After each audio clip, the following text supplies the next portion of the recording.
Hi, I'm Mark, and today, of course, we have to talk about Brexit again, and maybe a bit about a bad week for Boris Johnson. The British government and the EU Commission wanted to finally seal the compromise reached at the end of February in the dispute over the Brexit rules for Northern Ireland on Friday. British Foreign Minister James Cleverly and EU Commission Vice President Maroš Šefčovič met in the British capital, as the Foreign Ministry in London already announced on Friday night. The British House of Commons approved the compromise known as the Windsor Framework with an overwhelming majority on Wednesday. The European Council also approved the agreement this week. The agreement was launched at the end of February by Prime Minister Rishi Sunak and EU Commission President Ursula von der Leyen. It is intended to end the dispute over the Brexit rules for the north of the Emerald Isle, known as the Northern Ireland Protocol. Both sides want to put the Brexit quarrel behind them and strengthen cooperation again. I look forward to continued effective cooperation with the EU on key issues such as security and energy, Cleverly said. London is also hoping to be reinstated in the Horizon Research and Innovation Programme. Also high on the British agenda is the desire to work with the EU and its member states to stop irregular migration across the English Channel. While London and Brussels are now in agreement, the dispute in Northern Ireland is not over.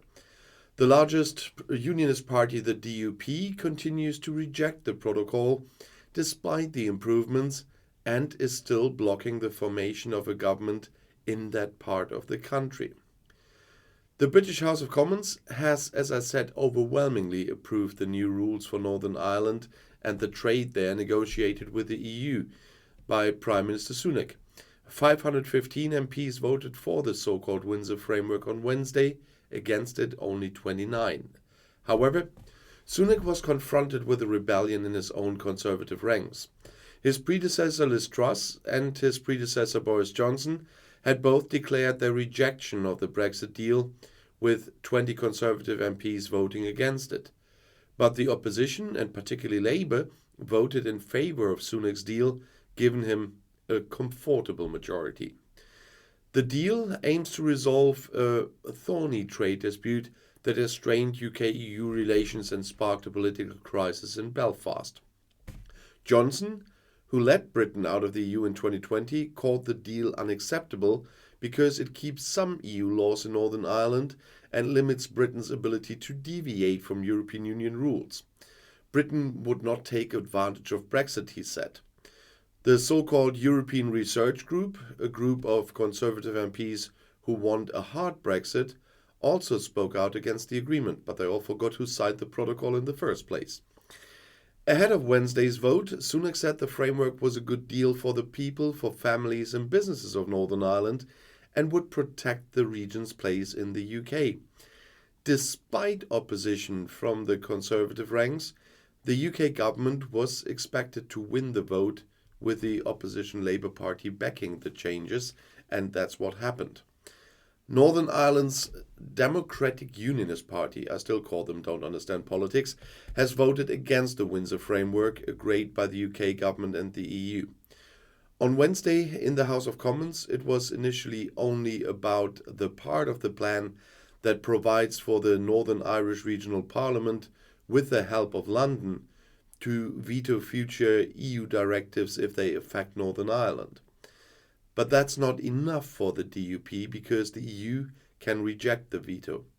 While more than 20 Tory MPs also voted against the framework, including ex-Prime Ministers Boris Johnson and Liz Truss, the 515 to 29 vote in favour of the plan was clear because all Labour representatives were in favour. The EU Commission had already approved the plan the day before. The DUP will not return to the Northern Irish government, which is, it has been boycotting them for over a year now. And also because the DUP fears losing votes to more radical unionist parties. But without the DUP, there is no government in Northern Ireland and no Stormont break, by the way. The Belfast Agreement of Good Friday in 1998 stipulates a forced coalition of the two strongest parties on the Unionist and the Nationalist sides. The problems are built into the Belfast Agreement. At that time, it was necessary to find a solution that both sides could live with. They wanted to prevent one party from being able to rule without restriction, as the Unionists had ruthlessly done for 3/4 of a century. But 25 years later, it's time to change the agreement. With the Windsor Framework, most controls or checks will be abolished, and this is intended to reduce the burden on companies and to take account of the concerns of the Unionists. Northern Ireland politicians will also be given a mechanism, the so-called Stormont Break I mentioned before, to challenge new EU trade rules that may apply in the region. And that's a key demand of the Unionists. However, the DUP is concerned that the mechanism does not go far enough, and elements of EU law will continue to apply in Northern Ireland. Which will they do? Yeah. The party announced that its 8 MPs also intended to vote against the government in the lower house on Wednesday, and they did. And it was only about the Stormont Break there. Britain and the EU are set to formally adopt the Windsor Framework, or were set at a meeting between British Foreign Secretary James Cleverly and the negotiator Maros Šefčovič on Friday, as I said. And although the fronts between the two sides are still hardened, many young people are no longer participating in them and us, as shown by the rise of the Neutral Alliance Party in last year's election. It recorded 13.5% and has been the third strongest force ever since. But even if it surpassed all other parties, it could not nominate the head of government or the deputy because it does not belong to either side. So Northern Ireland is still a long way from normal political conditions. But at least now there is this big step forward with the Windsor Framework. This was also possible thanks to the prudent Prime Minister Rishi Sunak. His predecessor will have to completely reinvent himself if he wants to make it onto the big political stage again. March 22nd on 2023 is the day Brexit finally came true and Brexit boy Boris Johnson made his final appearance. It's been just over 3 years since he triumphantly entered Downing Street with his "Let's get Brexit done" slogan. In truth, Johnson never managed to make Brexit a reality.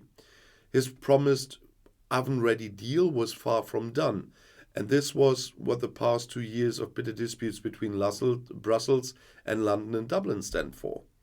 Instead, it was the European Union that implemented Johnson's second infamous slogan, "Take back control." Johnson's successor Rishi Sunak also had his share of that final chapter. Sunak recognized the normative power of the factual. Brits can no longer take the issue of Brexit, even many pro-British unionists in Northern Ireland. They want to put the wretched saga behind them. There is no longer any capital to be made from the exit from the EU. After almost 8 years of cramping, London is finally realizing something. Brussels will never throw its rules overboard because supposed Tory grades are threateningly brandishing the Empire Club. The clear parliamentary approval of the Windsor Framework, which the EU and Sunak agreed at the end of February, proved that this insight has finally leaked out. A deal that corrects malfunctioning details, but is essentially cemented what Brussels wanted: the sovereignty of the EU Court of Justice in Northern Ireland and the continued protection of the internal market. And what's more, Northern Ireland has to implement laws from Brussels due to its special position as part of the internal market, which in turn torpedoes the major goal of Brexit fans to separate the island from the continent in regulatory terms. Inevitably, the vote on the Windsor Framework brought back memories of the mad weeks of early 2019, when Theresa May's Brexit deal crashed again and again in the House of Commons, sometimes with 432 dissenting votes from 634 MPs, sometimes with 308. 4 years later, it was a measly 29 who stood in the way of the British Prime Minister and his Brexit deal, and one of them was Boris Johnson. The man who wanted so badly to see Brexit done, because Brexit actually kept Johnson alive politically. But even his last battle plan failed to use the exit from the EU again for his personal purposes and to weaken Sunak, the one he hated. And he wanted to weaken him by internal opposition in the lower house. And it was ironic that Johnson was being questioned by a committee at the same time as the vote was taking place. He is investigated on whether the ex-Prime Minister lied to the House of Commons about the lockdown parties at his official residence. And Johnson, he went into self-defense with verve. The committee will probably suspend him anyway, which doesn't mean the end of Boris Johnson, but for his comeback, which he will certainly try, he has to come up with a new slogan. And that has to be, Brexit is over. But only from the point of view of his side, because Brexit will not be over as long as the people cling to that and as long as the rest of the UK is outside the EU internal market and the customs union. And there are only two ways to get back in there. But we still have a lot of time to talk about this topic before Brexit is really over. And I'll see you in my next video. I'll be back.